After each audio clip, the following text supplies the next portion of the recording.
스냅앤 푸톡 시간입니다. 저는 장동이고요. 저는 남녀르라고 합니다. 파이널 A 얘기를 했으니까 파이널 B 얘기를 해야 될 것 같습니다. 지금 10월 11일 현재 12시 2분이고요. 7위 광주 승점 43점, 8위 제주 승점 41점, 9위 대구 승점 38점, 10위 전북 승점 37점, 11위 대전 승점 35점, 12위 인천 승점 32점 이렇게 이제 순위권 형성돼 있고 우리나라 이 K리그 1의 강등권은 12위가 다이렉트 강등을 당하고 그리고 11위는 플레이오프를 거치게 되는데 플레이오프를 11위 팀은 K리그 2 준우승 팀. 그렇죠. 2위 팀하고 이제 10위 팀은 이제 플레이오프 승자 팀이랑 이제 경기를 하게 되는데 일단 진흙탕 싸움이 이루어질 것 같은데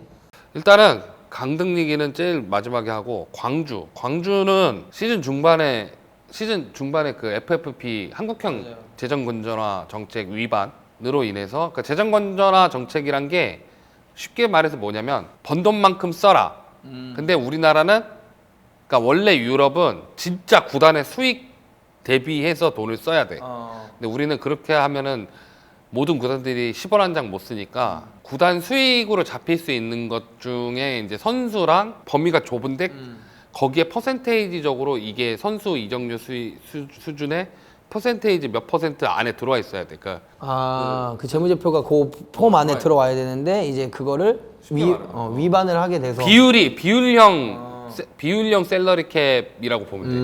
근데 지금 광주는 그걸 넘어서 올 여름에 아예 그냥 등록을 못 했지. 그래서 징계를 받았지. 영입이 안 돼서 그거는 된다 하더라고. 내부에서 콜업은 돼서 그 준프로를 콜업을 준프로. 했어. 근데 이제 나갔지. 엄지성이 나갔어요. 근데 엄지성도 구단 직원이 비리를 저질러서 그런 얘기 어떻게 다 알아? 에이전트 P가 있잖아. 에이전트 P가 있지, 그치. P가 있잖아. 그러니까 원래 구단들끼리 이렇게 원래 에이전트가 해야 될 일이 뭐 그런 거 있잖아. A 구단, B 구단, C 구단이 있는데 A 구단은 영입하고 싶어해. B 구단은 관심 정도 있고 C 구단은 오히려 호감 정도만 있어.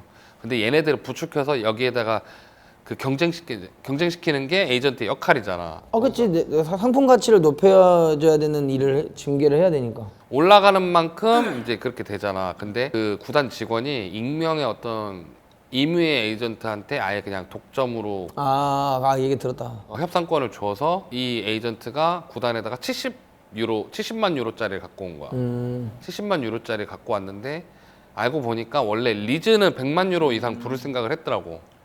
그러면은 16억 정도 되는 거 같아.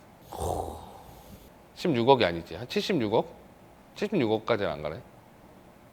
아무튼 높은 데 꽤나 지금 결국에는 70만 유로인가 갔을 거야. 그래서 그게 나중에 밝혀져서 대표이사가 직접 개입해갖고 이 건을 처리했고 원래 이정효 감독은 안 보낸다는 입장이었고 그랬는데 이제 구단도 원래는 엄지성을 보낼 생각이 없었는데 이정효 감독이 나중에 생각을 바꿔서 선수의 미래도 있으니까 가급적이면 보내는 쪽인데 대신 이 선수가 가치가 상하지 않게 해서 보내라 했고 그래서 소환지도 나중에 그 세론 조항을 붙였어. 15점 몇 프로인가 20점 몇 프로인가를 붙여서 세론 조항을 붙이는 조건으로 이제 보냈지. 그리고서는 이제 아시아 챔피언스리그 엘리트 지금 일본 팀을 두 팀 잡았죠. 아주 하고 그죠. 완전 당했죠. 일본 팀들이 요코하마가 광주한테 7대 3으로 졌잖아. 난리 났지. 근데 울산한테 터뜨렸잖아. 울산에 터뜨렸지. 울산이 4대 0, 4대 0. 광주는 일단 내년을 좀 더 기대하게 되는 그리고 누구나 지금 요즘에 축구 팬들이라면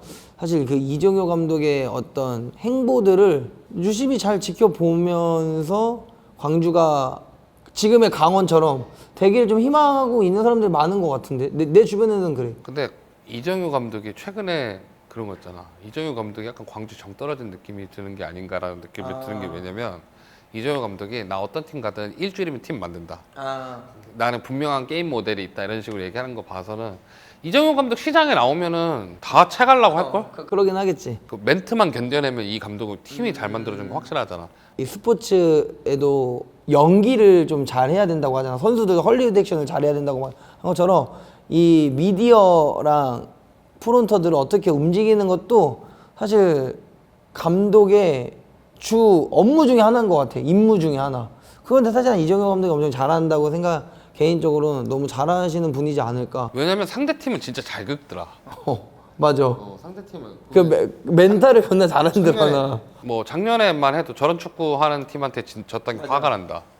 전북 감독 연봉을 맞아. 그런 좀 폭발적인 발언들도 하는데 그 수위가 또 공감하게끔 실력으로 입증을 하다 보니까 더 그런 힘을 가졌던 것 같고. 그러니까 어찌됐건 전적 상으로 14승 1무 18패인데 승리수가 그래도 어느 정도 40% 정도 따라오는 느낌이라서 광주는 무난하게 잔류를 할 것 같고. 제주도 뭐 제주가 작년에 남길 감독이 그분들 대단한 사임을 했잖아. 맞아. 나는 남길 감독이 이정효 감독보다 더 강성이라고 생각하거든. 근데 현장 분위기를 난 본 적이 있거든.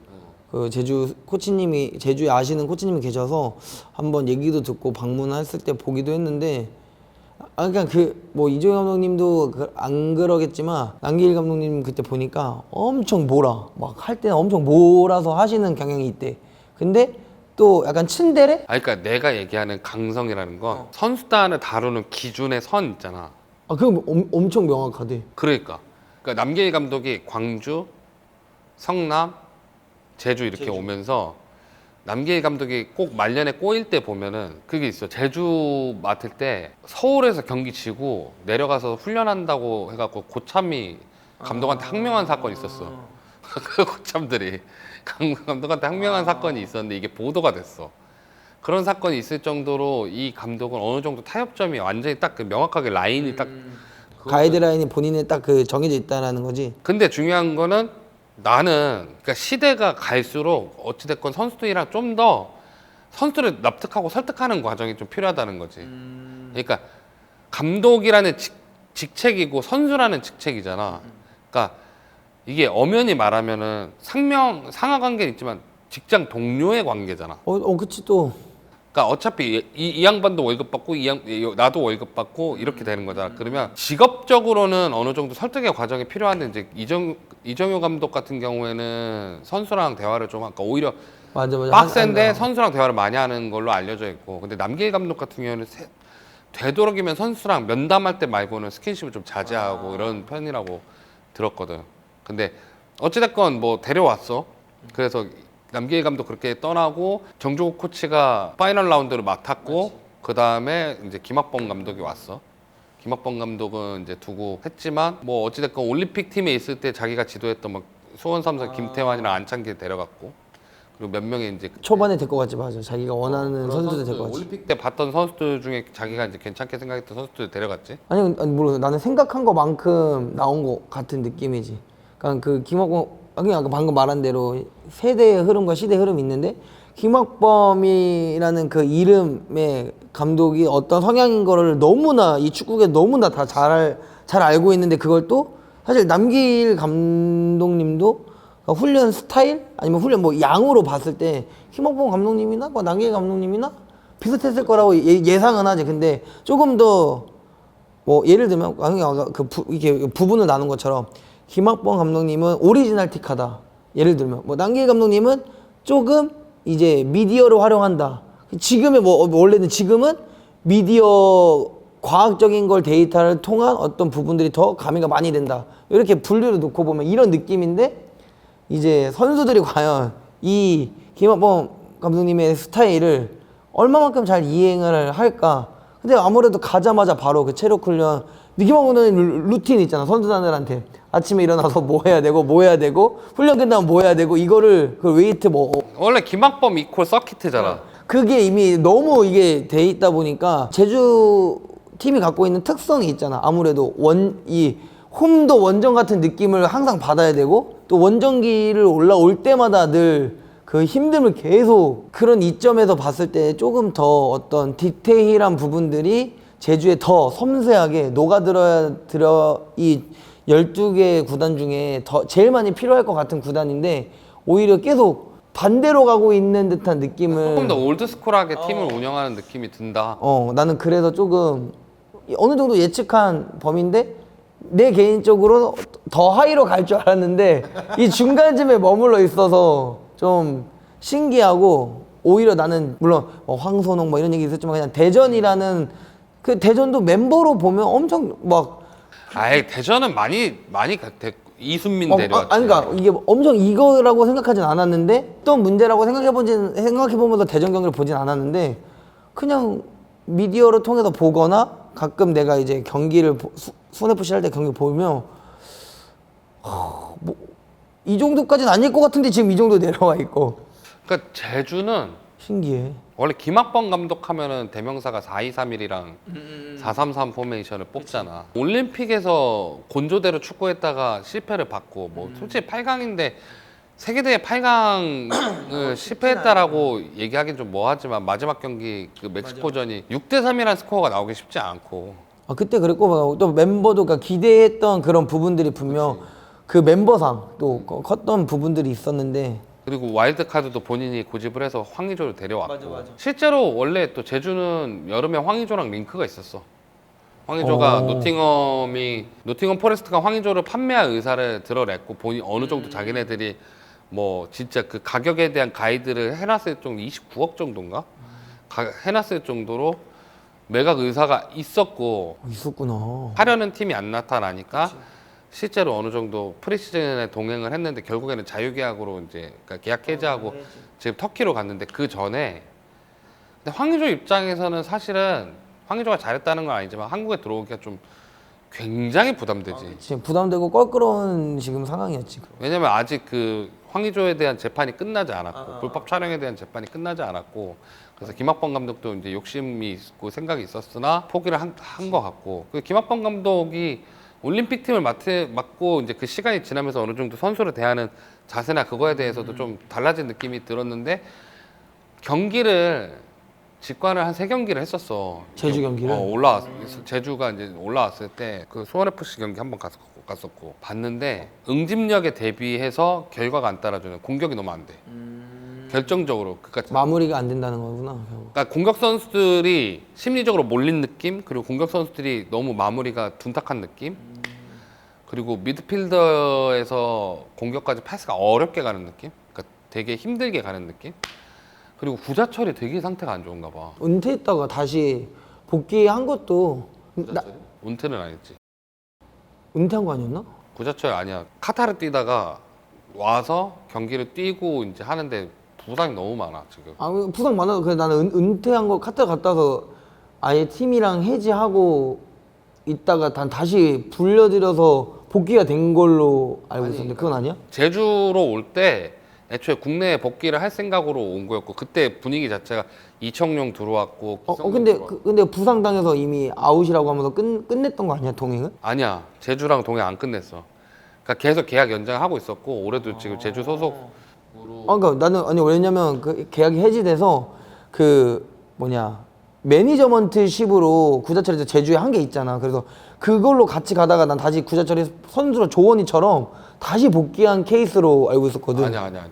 계속 선수로 뛰고 있었는데 부상이 제주로 돌아와서 너무 많아. 맞아, 계속 있었지. 난 그래도 해지된 줄 알았어. 아니 그게 아니라 보이질 않으니까 근데 구단 행사에 계속 얼굴은 내비. 그래서 구자철 같은 경우에는 진짜 구자철 기성용도 몰라 이번 주 토요일 날 그 자선 경기 있잖아. 맞아. 그 임영웅이랑 하는 그거.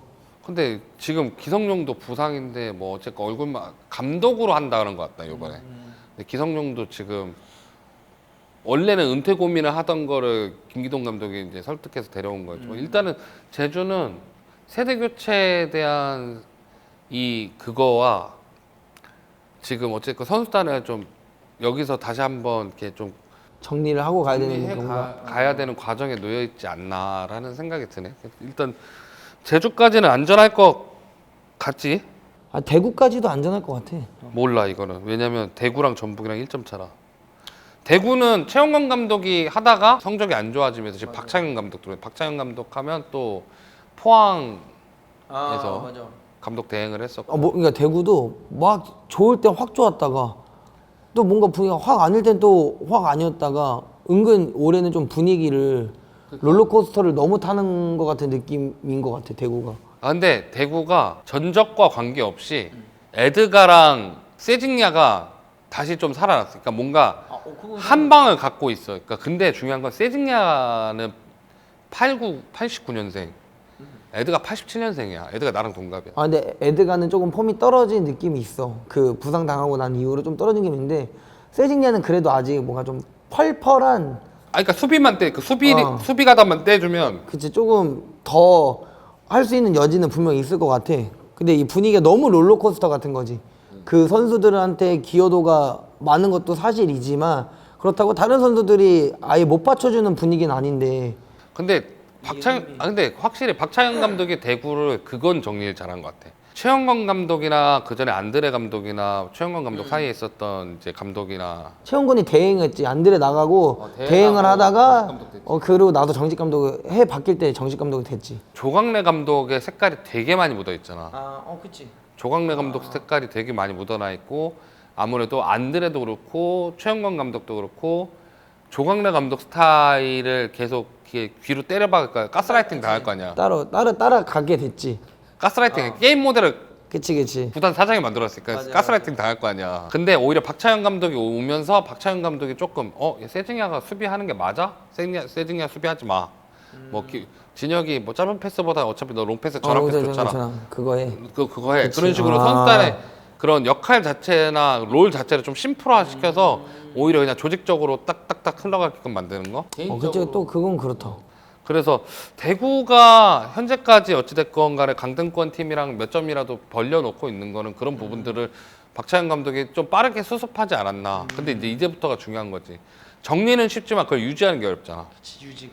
왜냐면 유지한다라는 것 자체, 그러니까 결국에는 에드가랑 세징야가 요새 한 방씩 해주는 거는 박찬영 감독도 이제 유지해서 조금 더 살아남으려면 여기서 한 방씩 뭔가가 필요하다. 그치 세기를 박아줄 만한 선수가 아직 있다라는 거가 있으니까. 근데 이제 중요한 건 언제적 세징야고 언제적 에드가냐는 거야. 이게 내년까지 가겠냐. 일단 올해가 살아남는 게 중요한 거니까 일단 올해 정리가 수습한데 올해는 잘 버틸 것 같은데. 그래서 뭐 어찌됐건 세징야는 뭐 한국인으로 귀화할 생각도 있다 하니까. 기아 작업하고 있잖아. 아니야. 이 세징야가 아예 한국말을 그냥 안녕하세요 세징야입니다 정도밖에 못하는데. 뭐 한다고 했으니까 하겠지. 근데 뭐 세징야는 뭐 귀화해도 지금 대표팀 선수로는 쓸만한 나이대는 아니니까. 그래도 한국에서 대구가 사랑하는 외국 한국인이라는 건 가질 수 있겠지. 평생 살아가면서. 동상 세워야 돼 세징야 정도면. 진짜 맞아. 대구 왜 엔터 이렇게 세우면은 투애니원이 세웠다 막 이렇게 엘리베이터 정도는 뭐 빅뱅이 했다 막 이런 얘기 하잖아. 대구 TV. 그 파크 한 자리 면 정도는 아마 세징야가 한 거야. 진짜. 자 이제 강등권. 자 전북이랑 대전이 2점 차 37점 35점 그리고 인천이 32점. 또 K리그 팬들한테는 과연 인천이 또 생존함. 생존을 그러니까 5경기잖아. 만약 4경기 이기면 잠깐만. 5경기 이기면 15점에 그 47점 되고. 근데 우리가 맨날 5경기 이기면 5경기 산술적으로 5경기 강등권 팬을 해봤잖아요. 강등팀 팬을 해봤잖아요. 여러분 강등권에 들어가 있는 팀은 5연승이 불가능합니다.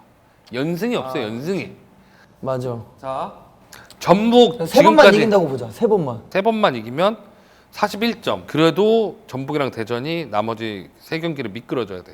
그러니까 인천이 진짜 힘든 상황인 건 맞아. 그러니까 인천이 제일 힘든 상황이고. 최악이네 올해가. 그러니까 대구랑 전북이 문제인데 전북은 그나마 대구를 멱살 잡아 끌어내릴 수는 있어. 맞아. 근데 전북은 어찌됐건 간에 여름에 전세진 데려왔지. 전진우. 그리고 수원 삼성에서 유재호 데려왔고 이승우 데려왔고 그리고 또 그런 거 측면 보면 수비 보강했고 엄청 폭발적이지 않아 또. 그렇게 막 데리고 온 자원들의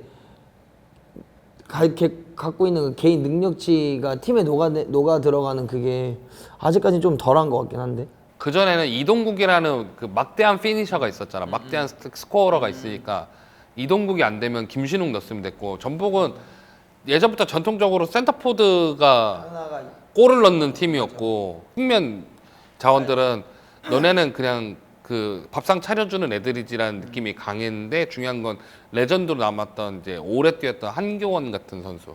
또 다 그런 유형의 스타일은 아니니까. 아니 근데 그런 유형의 스타일들을 내보내기 시작했지. 왜냐면 근데 내보내는 건 잘한 것 같긴 한데 나. 왜냐면 전북이란 팀 자체가 예전부터 측면 자원이 이렇게 득점력이 있는, 그러니까 흔히 말해서 갖고 들어와서 뭔가를 만들어줄 수 있는 선수는 거의 없었어. 다 크로스로 이해한 어떤 전개가 시작되긴 했지 다. 모두바로 같은 경우에도 모두바로가 왼발 잡을 때 왼쪽 윙에서 뛰었잖아. 왼쪽 윙에서 뛰는 게 걔가 원래 기찻길 윙어라서 맞아. 원래부터 측면에서 이렇게 딱 수비 한 둘 다 흔들어대고. 있다가 흔들어댄 다음에 크로스 올리고 그 크로스가 기가 막혀서 골을 넣는 애들이고 그런 타이밍이었는데 지금 그 용병 누구지? 에르난데스? 에르난데스랑 티아고가 너무 못해. 티아고. 그럼 맞죠. 티아고가 올해 전북이 스트라이커가 최악이야. 티아고가 대전 맞지 형? 대전 티아고.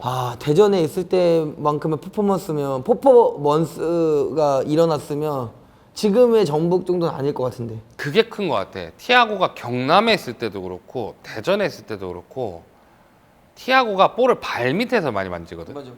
그리고 티아고 자체가 되게 보면 발기도 겁나 없게 생겼어. 근데 보면 좋아. 발 밑이 괜찮아. 아니 얘는 이거보다 여기야. 티아고는. 근데 지금도 전북의 자원으로 보면은 이거에 맞추는 사람들보다는 다 충분히 쪼갤 수 있는 선수들이 배치되어 있지 않나? 그러니까 그런 선수들 데려갔지. 그러니까 애초에 전북도 안으로 커딘해서 들어올 애가 필요해. 그래서 권창호를 데려간 걸 거야. 그러겠지. 그러니까 전진우 데려간 것도 전진우가 수비를 좀 갖고 돌격해서 이렇게 흔들어 놓는 스타일이니까 전진우 데려갔고 실제로 전진우가 너무 열받게 수원에서 잘 안 되다가 거기서 잘해. 뭐 유재호 같은 경우에는 어찌됐건 미드필더에서 중심 잡아주고 이렇게 좀 찢어주고 뿌려줄 사람이 필요했는데 또 유재호가 그건 기가 막히게 잘해. 난 개인적으로 유재호가 수원에 있을 때 좋았거든. 근데 또 수원에서 확 또 살아나는 스타일은 아니긴 했어. 그러니까 상성이 안 맞는 경우가 있고 그러니까. 그리고 그게 나는 그 유재우랑 걔도 친구는 사실 나쁘지 않았는데 감독의 SM이 좀 달랐던 거지 않을까. 그러니까 전진우 같은 경우에도 좀 그런 부분들이 필요한데 어찌됐건 좋은 선수들 많이 갔어. 좋은 선수들 많이 갔고 좋은 선수들 많이 배치했는데 이제 그런 거지. 국가대표급 멤버들이 너무 못했고 일단 정태욱이 지금 시드니로 임대가 있지만 너무 안 됐고 맞아. 이제 제2의 조규성을 생각하고 데려왔던 이제 안양에서 FC 안양에 데려왔잖아. 박재용. 박재용도 좀 별로고 그리고 수원 FC에 있다가 이영재. 이영재. 근데 그래도 이영재 그래도 난 개인적으로 보급형 이재성 정도 된다 생각하거든. 그런 느낌이긴 하네. 그렇네. 그런 느낌이네. 조금 더 중앙 미드필더 성향이 있긴 한데 이영재가. 근데 이영재가 확실히 안에서 이렇게 종종거리면서 볼 순환시켜주고 볼 받아주고 돌려주고 이런 게 워낙에 좋은 선수라서 이영재가 대표팀에 벤투호 때나 신태용호 때 몇 번 된 적이 있었을 거야. 이영재가 그때 보면은 다이내믹하진 않은데 아기자기하게 근데 되게 잘 돌아 미드필더가. 전북도 그 탄탄한 약간 파이터 같은 미드필더 한 명만 딱 지금 만약에 한국형 데려왔잖아. 그런 딱 잘 한국도 이제 나이도 있기도 하고 조금 더 파이터 같은 진짜 막 딱 이렇게 쟤를 딱 봤을 때 저 새끼는 안 될 것 같은데 하는 그런 선수 유형의 한 명이 딱 자리 잡히면 확실히 또 좋아질 것 같은데 팀 컬러가 계속 부딪혀주고 이영재가 앞에서 계속 그 쪼개서 하는 그 역할들을 계속 해주고 사이드 측면에 빠른 애들과 흔들어줄 줄 아는 선수들 데리고 갔으니까 그걸 조금 하면 훨씬 더 나은 상황이 되지 않을까? 박진섭이 있으니까 그래도. 근데 박진섭도 나이가 적은 건 아니다. 거기도. 다 30대 이제 중반? 근데 전북이 가지고 있는 선수단에 비해 그러니까 너무 하이야. 승점이 너무 안 나와. 최근에 5경기에 대구를 힘겹게 이긴 거 말고는 뭐 아니네 그래도 그래도 2승 2무 1패야. 대구한테 지긴 했는데 그러니까 대구한테 지는 게 그러니까 좀 안 좋은 게 상위권 팀들한테 이겨봤자 이제는 소용이 없고 그치 의미가 없으니까. 이제 직접적으로 우리 순위와 뒤집어지는 상대를 잡아야 되는데 대구한테 못 잡았단 말이야. 물론 하위에서 또 만나겠지만 이게 그게 있어. 전북은 내가 컨텐츠에서 얘기했어. 전북은 페트레스코 감독 왔을 때 페트레스코 감독에 대해서 평가를 할 때도 애초에 페트레스코 감독이 선수비 후역습을 펼치는 감독이었고 미드의 아기자기함보다 팀 전체 조직에 대한 아기자기함을 더 택하는 감독이고 실제로 그 축구를 전북에서 시도하려고 했고 원래 이 감독의 메인 포메이션이 4-4-2야. 플랫 4-4-2야. 근데 처음에 플랫 4-4-2를 썼어. 실제로. 근데 구성이 안 맞는 거야. 그땐 백승호 있고 이럴 때니까. 멤버들의 그 성향상 구성이 안 맞는 거야. 그래서 결국에 또 바꿔 4-2-3-2, 4-3-3 써. 그러다 안 되니까 4-4-2 또 써. 4-4-2 또 쓰는데 변칙으로 송민규를 안쪽에 넣거나 아니면 백승호를 투톱에 올려서 공격형 미드필드처럼 이제 프리롤로 쓰거나 그런 식으로 썼지. 근데 이제 다 안 먹힌 거지. 디렉터지만 박지성이 모든 거를 잡고 흔들게 했으면 안 된다고 생각을 하는 거지.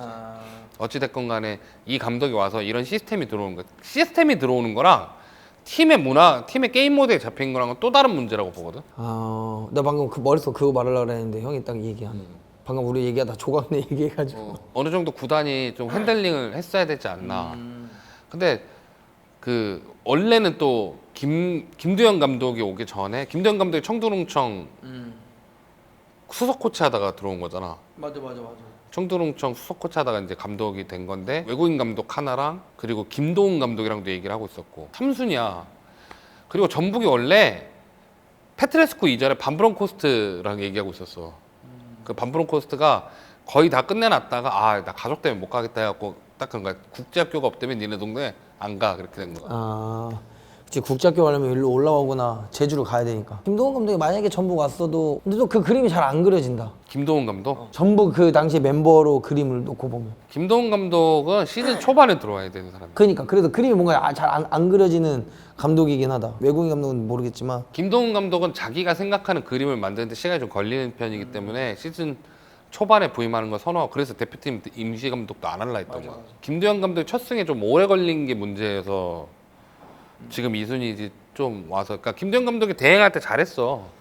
김도현 감독의 게임 모델이 좀 분명한 스타일이라고 여겨지는 건 게임 모델이 분명한 스타일이라기보다 전술적인 아이디어는 좋다라고 여겨지는 건 자기만의 색깔이 두드러지게 아니야. 있다는 거? 지금 일단은 하나만 고집하지 않아. 포백도 했다, 쓰리백도 했다가 뭐 투톱 박아봤다가 쓰리톱 박아놨다가 어느 날 원톱 박고 미드필드 바짝 올리거나. 근데 약간 그것도 본인만의 어떤 축구에 대한 철학 플러스 구단이 어떻게 해도 일단 나아가는 방향성에 대해서 확신이 있어야지만 할 수 있을 것 같아. 그렇게 했는데 구단에서 계속 뭔가 압박을 한다던가 뭐 해도 지금 김대현의 움직임으로 보면 형이 말한 대로 계속 변화를 뭔가 주고는 있잖아. 근데 과연 이게 뭔가 결과적으로 좋든 안 좋든 구단에서도 프런트들도 어떤 이야기들을 분명 내던질 텐데 그럼에도 굽히지 않고 뭔가를 그렇다고 구단에서 지고 있는데도 계속 왜 이거 하냐 저거 하냐 했는데 다 좋다고만은 안 했을 거잖아. 그런 부분을 조금 잘 김두현이 계속 그런 걸 이겨내고 있는 거지 않을까. 구단의 믿음도 있겠지만 전북 구단이 실제로 여름 이적 시장 지나고 초반까지 분위기가 되게 안 좋았대. 뭐 근데 그건 그럴 수밖에 없지. 선수단과 그러니까 분위기가 안 좋다라는 게 우린 졌어 이게 아니라 선수단과 코칭 스태프 관계 이런 거잖아. 관계가 아니라 그러니까 약간 그 팀이니까 이렇게 좀 이렇게 의식이 하나로 모여야 됐잖아. 이거에 김두현 감독이 엄청나게 힘을 쏟았대. 이게 처음에 잘 안 돼서. 그래서 김두현 감독이 어느 정도 그런 거를 좀 100%까지는 아니더라도 좀 하고 있는 과정이지 않는가. 그게 좀 어느 정도 성과로 드러나지 않나. 자, 11위 대전 하나 시티즌 35점, 8승 11무 14패. 이민성 감독이 2대 감독으로 취임을 해서 대전 하나 시티즌을 부임 2시즌 만에 K리그 1으로 승격시키고 한 시즌을 K리그 1에서 보낸 다음에 K리그 1에 올 시즌 좀 치르다 5월쯤 사임을 했을 거야. 그리고 5월이 아니다. 올림픽 빠그러지고 그렇게 된 거니까 6월쯤 했나 보다. 그러고 나도 바로 이민성 감독은 대전에 부임한 내내 수비 밸런스를 못 잡았어. 희한한 것 같아. 그래서 원래 작년 시즌에 대전이 포백을 쓰려고 했대. 그러니까 안토니 풀백도 되고 센터백도 맞아, 센터백 되니까. 되니까. 그리고 원래 대표팀에서는 풀백 뛴다 하더라고. 그래서 나는 걔 엄청 기대했거든. 근데 또 그러니까 지금 감독이가 밸런스를 못 잡아줘서 그런지 모르겠는데 약간 망나니 같은 느낌이라고 난 표현하고 싶은데. 본인이 그러니까 나 약간 그 수비병자라고 얘기하거든. 옛날 김원희 선수가 그렇게 찼어. 김원희 선수가 너 칠 테면 쳐 하고, 왜냐면 본인이 워낙 빠르고 운동 능력이 좋으니까 가서 쳐하고 치면은 그거 그대로 쫓아가서 딱 끊어버리는 거. 뭐 김민재도 비슷하고. 근데 안톤 같은 경우에 본인이 조금 발도 자신 있고 신체 능력도 좀 자신 있고 무엇보다 태클에 자신 있는 것 같아. 맞아. 그런 거 근데 약간 그게 너무 망나니 같은 느낌인 거야. 그러니까 이거 너무 안 만드는 듯한 느낌인 거지, 계속. 합의가 되지 않은 듯한 움직임. 그러니까 그치, 포백이나 맞아, 포백이든 맞아. 쓰리백이든 수비는 보통 이제 내가 커버 갈게 아니면 이거 내가 나갈게. 맞아. 그러니까 그런 정도가 가이드라인이 있는 상황에서 어떤 변칙이 생겼을 때 그런 일들이 벌어져야 되는데, 그럼 가이드라인도 없는 것 같은데 뭐 계속 변칙만 일어나는 느낌인 거지, 계속. 그렇지. 왜냐면 네 얘기를 듣고 나니까 그러니까 다 흔들리는 것 같은 느낌인 거야. 걔만 들어와서. 안톤이 만약에 수비하다가 어떻게 직접적인 챌린지를 들어갈 때쯤 되면 약간 그 뒤 수비수들이 합의된 움직임보다 딸려오는 듯한 느낌. 그러니까 계속 걔한테 중심을 맞춰서 가야 되는 듯한 느낌을 가뜩이나 그 소모를 다른 곳에 해야 되는데 계속 이 한 선수에 대한 움직임에 맞춰져서 소모가 계속 되니까 다른 거에서 이미 소모가 다 되고 나니까 잘 안 되는 듯한 느낌인 건지. 근데 대전 하나 시티즌 같은 경우에는 안톤을 빼기에는 좀 뭐한 상황이긴 했어.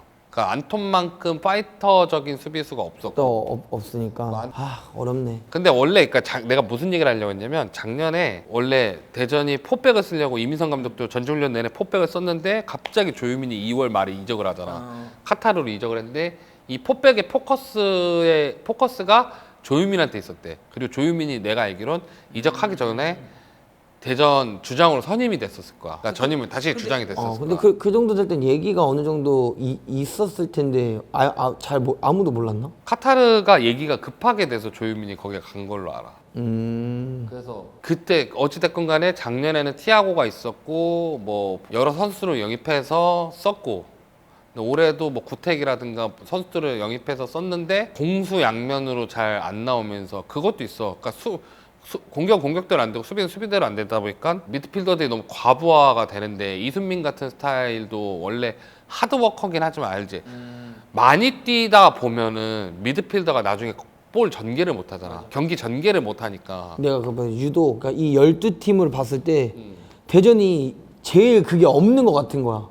어떤 색깔이 뭐 공격일 때 아니면 뭐 수비일 때 그러니까 딸려가고 딸려오고. 뭔가 전체적인 밸런스적으로 보면 뭐 강등권이어도 인천만의 어떤 움직여야 되는 색깔이 계속 꿋꿋하게 있고, 인천은 옛날부터 그냥 웅크렸다 패기 웅크렸다. 그게 계속 다 팀별로 보면 지금 뭐 전북도 하위로 내려왔지만 지금 어떻게 움직여지고 있는 게 보여지고, 뭐 제주도 뭐 보여지고, 이게 잘 되든 안 되든 보여지는 색깔이 있는데 진짜 대전이 계속 애매한 것 같은 거야. 계속 변칙 같고 계속 안톤 같은 색깔을 계속 보여주니까 이거 도대체 이게 무슨 축구가 하고 싶은 건지가 딱히 안 보여지는 것 같은 느낌인 거지. 그 엄밀히 이쁜 축구는 아니지.